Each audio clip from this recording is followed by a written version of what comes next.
তো গাইজ আজি আমাৰ ভিডিঅ'ৰ টপিকটো হৈছে যে পৃথিৱী ধ্বংস হ'বনে নাই। তো গাইজ এই খবৰটো ধৰক হোৱাটছআপ ফেচবুক অৰ্থাৎ সকলোবোৰ ছ'চিয়েল মিডিয়াত বিয়পি পৰিছে যে 29 এপ্ৰিলত পৃথিৱী ধ্বংস হ'ব। তো গাইজ এই কথাটো কিমান সত্য, তো গাইজ আজি মই আপোনালোকক এই ভিডিঅ'টোৰ জৰিয়তে ক'বলৈ চেষ্টা কৰিম। তো গাইজ বলক ভিডিঅ'টো পলম নকৰি আৰম্ভ কৰোঁ। পৃথিৱীৰ ফালে এটা বহুত ডাঙৰ উল্কাপিণ্ড আহিছে আৰু সেই উল্কাপিণ্ডটোৱে আমাৰ পৃথিৱীত 29 এপ্ৰিলত খুন্দা মাৰিব আৰু যাৰ ফলত আমাৰ পৃথিৱীখন ধ্বংস হৈ যাব।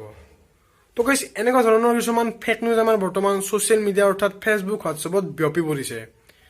তো গাইজ উল্কাপিণ্ডত আমাৰ পৃথিৱীৰ ফালে আহি আছে, সেইটো কথা সঁচা হৈ, কিন্তু এই উল্কাপিণ্ডটো আমাৰ পৃথিৱীত খুন্দা মাৰাটো দূৰৰ কথা, এই উল্কাপিণ্ডটো আমাৰ পৃথিৱীৰ পৰা 3 নিযুত কিলোমিটাৰ দূৰত্বৰেহে অতিক্ৰম কৰিব, কোনো খুন্দা নামাৰে। তো এই কথাটো মই কোৱা নাই, নাচাই কৈছে, পিছত বিশ্বাস কৰিব।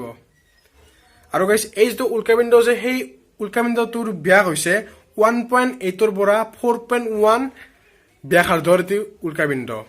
আৰু গাইজ এই উল্কাপিণ্ডটোৰ নাম হৈছে 52768 আৰু ই আমাৰ পৃথিৱীৰ ফালে 20,000 কিলোমিটাৰ বেগেৰে আহি আছে।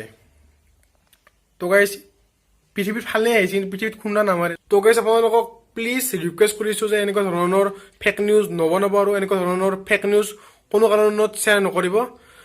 আৰু গাইজ আশা কৰোঁ ভিডিঅ'টোৰ পৰা অলপ হ'লেও জানিলে বুজিলে আৰু কোনটো সঁচা গম পালে।